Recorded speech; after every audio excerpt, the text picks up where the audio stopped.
अस्सलाम वालेकुम जी। तो कैसे हैं आप लोग? जैसे कि आप जानते हैं कि आप महसूस भी हर कर रहे होंगे कि सूरज किस तरह आग बरसा रहा है। तो इसी तरह जो वर्ल्ड कप और एशिया कप 2023 का जो मामला है ना, वो भी इसी तरह अब आग आग बरसाने लग गया और अपनी आग की जो शिद्दत है वो बढ़ाता ही जा रहा है। जैसा कि आप जानते हैं कि पिछले दिनों इधर ज़का अशरफ साहब को तैनात कर दिया जाना है और उनकी तरफ से एक बयान आया था कि जी हम जो एशिया कप है उसका यानी कि जो हाइब्रिड मॉडल है उसको मुस्तरद करते हैं। जो 4 मैचेस पाकिस्तान में होने हैं उसको मैं मुस्तरद करता हूँ। पूरे का पूरा एशिया कप क्यों नहीं पाकिस्तान में हो रहा? तो नजम सेठी साहब का जो एक यानी कि एक हाइब्रिड मॉडल था, जो उनका नज़रिया था हाइब्रिड मॉडल को लेके, तो उसको मैं मुस्तरद करता हूँ। इसके अलावा जी अगर मैं बात करूँ कि जो पाकिस्तान के जो 3 मुतालबात हैं वो भी खैर इंडिया मानने को तैयार नहीं है। 104 दिन रह चुके हैं वर्ल्ड कप 2023 में और अभी तक इंडिया की तरफ से किसी किस्म का भी ऑफिशियली एक अनाउंसमेंट नहीं हुई और ऑफिशियली शेड्यूल सामने नहीं आया वर्ल्ड कप का। और पाकिस्तान की तरफ से जो 3 मुतालबात थे वो भी आपके सामने मैं अभी रखता हूँ। और दूसरी बात यह कि आईसीसी और क्या कहते हैं जो इंडिया, उसके लिए भी अब मुश्किलात पैदा हो रही हैं। और जो इसी मामले पर पाकिस्तान का जो क्या कहते हैं गवर्नमेंट है और पाकिस्तान का जो यानी कि जो स्पोर्ट्स से रिलेटेड जो ऑफिशियल्स हैं उनका जी अब बयान सामने आ गया है और उनके बयान के बाद आईसीसी भी है थोड़ा मुश्किलात में जाता हुआ नज़र आ रहा है। ये जी आज मैंने आपको सारी बातें आपके साथ डिस्कस करनी है। मैं आपको बताता चलूँ कि नजम सेठी साहब जो 2-3-4 दिन पहले जो अपने ओहदे से मुस्ताफ़ी हो चुके हैं, वो भी यही बात करते थे कि अगर इंडिया की तरफ से वर्ल्ड कप का शेड्यूल आ भी जाए तो जो आखिरी फैसला है वो हमारी गवर्नमेंट का, कि गवर्नमेंट क्या फ़ैसला करती है इस हवाले से, जो फॉरेन ऑफिस है वो क्या फ़ैसला करता है इस हवाले से, तो तब भी यानी कि हम बता सकेंगे कि पाकिस्तान ट्रैवल करेगा कि नहीं इंडिया। और इधर मैं आपको एक और बात बताता चलूँ कि जब भी इंडिया पाकिस्तान के साथ क्रिकेट खेलने का यानी कि बोलता है और यहाँ पाकिस्तान इंडिया के साथ क्रिकेट खेलने का बोलता है, तो इंडिया हमेशा ये बात करता है कि जी जो पॉलिटिकल जो सिचुएशन है वो ठीक नहीं है, तो जी मामला हम इस तरह करेंगे उस तरह करेंगे, हमारी ये बात माने हमारी वो बात माने। तो जी इंडिया हमेशा से जो अपने पॉलिटिशियंस हैं और जो पॉलिटिकल पार्टीज़ हैं उनको क्रिकेट में हमेशा से इन्वॉल्व करता रहा है। और यानी कि उसके बाद जो ज़ाहिर है जब पॉलिटिशियंस को और पॉलिटिक्स को अंदर इन्वॉल्व करेंगे तो ज़ाहिर है मामला तो ठीक नहीं होंगे, मामला तो फिर बिगड़ेंगे। बात यह है जी इंडिया का ऐसा कहना है कि जो पाकिस्तान के जो फ़ौजी हैं, जो पाकिस्तान की आर्मी है, वो बॉर्डर्स पर बहुत ज़्यादा इंगेज रहती है और जो हमारे फ़ौजीज़ जो ज़ख्मी होते हैं और जो फ़ौजियों पे हमले होते हैं तो उसके पीछे जी पाकिस्तान का हाथ है। खैर ऐसा उनका कहना है, खैर हकीकत की अभी मैं बात नहीं कर रहा कि हकीकत से कितना ताल्लुक़ है इस चीज़ों का। और दूसरी बात यह है कि आपको जैसे पता होगा कि जी पठानकोट का जो वाक़या हुआ था 2019 में और 2016 में धर्मशाला का जो यानी कि क्योंकि धर्मशाला का जो वेन्यू था T20 का, वो भी यानी कि चेंज करने का मकसद यही था कि उधर पठानकोट के जो लोग थे वो बहुत ज़्यादा मारे गए थे। और सबसे बड़ी वजह है वो है जी 2008 का जो बम्बई अटैक है उस पर जी, उसके बाद जी पाकिस्तान के जो मामला हैं, पाकिस्तान इंडिया के जो क्रिकेट के जो मामला हैं वो बहुत ज़्यादा ख़राब हो गए थे और काफ़ी यानी कि मीडिया ने भी इंडिया के बहुत ज़्यादा चीज़ें फैला दी। तो खैर मामला बहुत ज़्यादा तब उस वाक़े के जो बड़ा अफसोसनाक वाक़या था इंडिया में हुआ था। जी बात यह है कि इंसान तो सब है ना, दुख तो होता है अगर कोई भी यानी कि इंसान यानी कि इस तरह किसी की डेथ हो जाए तो जाहिर है सबको दुख होता है। तो खैर सारी इंसानियत का कत्ल है एक इंसान का कत्ल। तो बात यह है कि वो बड़ा अफसोसनाक वाक़या था। तो उसके बाद खैर इंडिया से मामला ख़राब हो गए। फिर जी 2014 में ये नरेंद्र मोदी साहब आ गए। तो नरेंद्र मोदी जो अपनी जो पॉलिटिकल पार्टी है उनका जो एजेंडा ही वो ये है कि जी एंटी पाकिस्तान, आपने मोहब्बत का तो पैगाम फैलाना नहीं है, आपने किसी किस्म का यानी कि कोई मोहब्बत की बात तो करनी नहीं है। तो जाहिर है फिर नफ़रत से ही उन्होंने पाकिस्तान के साथ वो जो वोट गेनिंग है वो फिर इंडिया में स्टार्ट कर दी।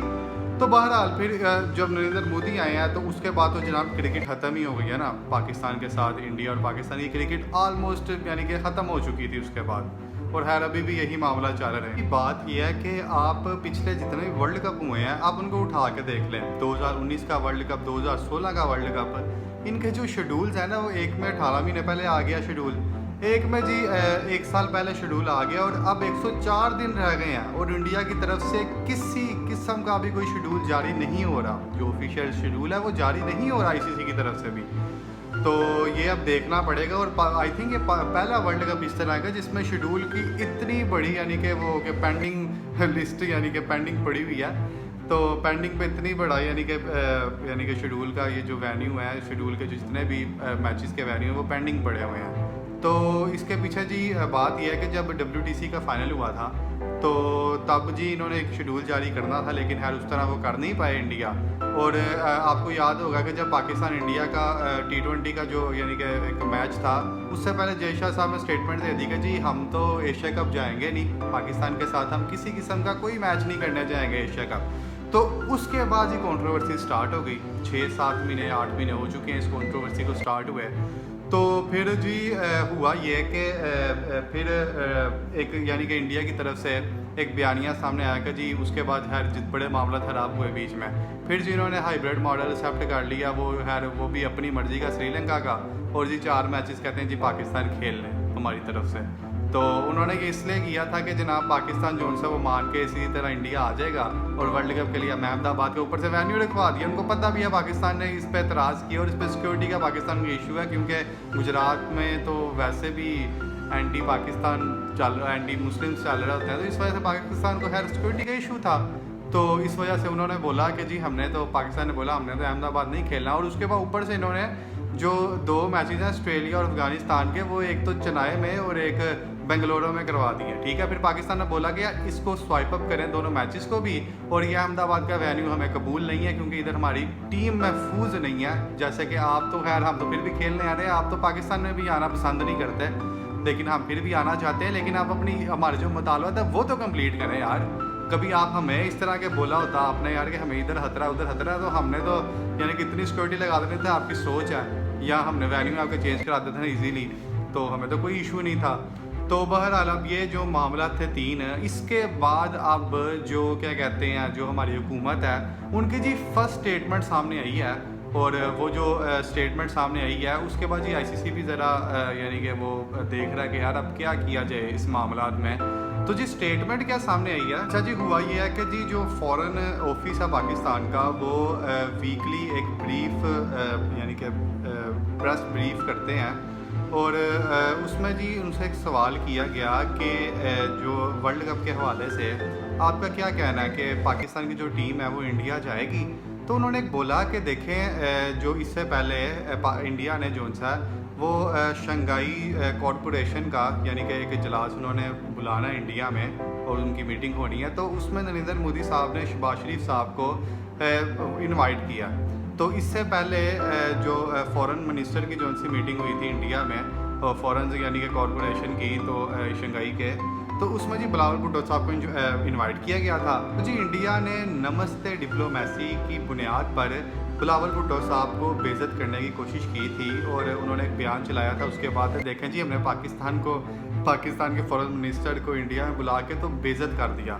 तो इस पर जी पाकिस्तान ने बहुत ज़्यादा तनकीद की थी इंडिया के कि यार आप कैसे लोग हो कि आप मेहमान आपके पास आए हैं तो आप उनकी बेइज्जती करते हो हैं, ये आपको सिखाया गया है। तो उस पर खैर पाकिस्तान ने बड़ा यानी कि एक उनको बड़ा निशाना बनाया था इंडिया को।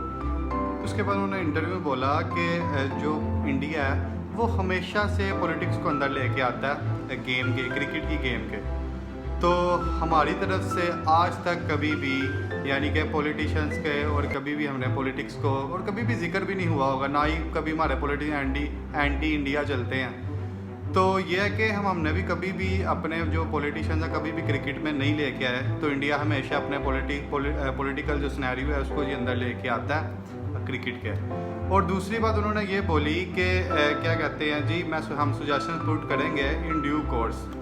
तो इससे ये बात जाहिर हो जाती है कि पाकिस्तान अभी भी यानी कि उनकी तरफ से कंफर्म नहीं है कि वो वर्ल्ड कप लिए जाएंगे, और ICC को भी उन्होंने बोल दिया है कि जी अभी हमारा कोई कंफर्म नहीं है कि हम वर्ल्ड कप के लिए इंडिया जाएंगे।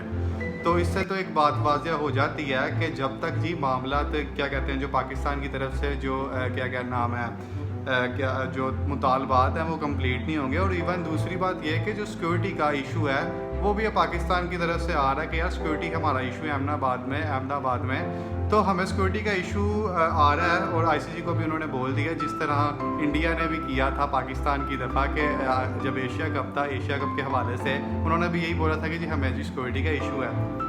और पाकिस्तान ने तो खैर पूरी स्टेटमेंट दिया गया मैं किस तरह सिक्योरिटी का इशू है इंडिया में। तो अब जी मामला यही है कि इंडिया मीडिया तो यही चला रहा है कि जी पाकिस्तान को हमने जी हरा दिया है और हम उनके मुतालबात नहीं मानेंगे। लेकिन अगर आप मुतालबात नहीं मानेंगे तो आप यानी कि जो आपका नुकसान है उसको कैसे भरेंगे? आपके जो ब्रॉडकास्टर्स हैं, अगर पाकिस्तान का मैच ही नहीं होगा तो कैसे, यानी कि आप पाकिस्तान के बगैर कैसे वर्ल्ड कप कराएंगे? तो मामला तो इधर है। तो इंडिया को ये बातें माननी पड़ेंगी, बेशक लेट माने लेकिन इंडिया मानेगा ज़रूर, ठीक है।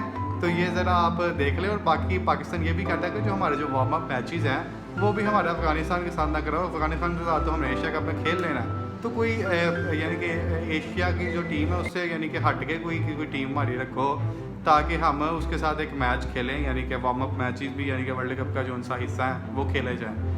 तो अब जी मामलात ये हैं और देखें जी अब आगे मामलात किस तरह चलते हैं। लेकिन मैं आपको इधर अभी बता देता हूँ कि इंडिया मान जाएगा, क्योंकि इंडिया नहीं मानेगा तो इंडिया खुद ही नुकसान में जाएगा। अच्छा जी, वीडियो का टाइम ख़त्म हुआ और अगर आपको वीडियो पसंद आई है तो लाइक कीजिएगा, शेयर कीजिएगा और सब्सक्राइब करना मत भूलिएगा और अपना बहुत ज़्यादा ख्याल रखिएगा। अल्लाह हाफ़िज़।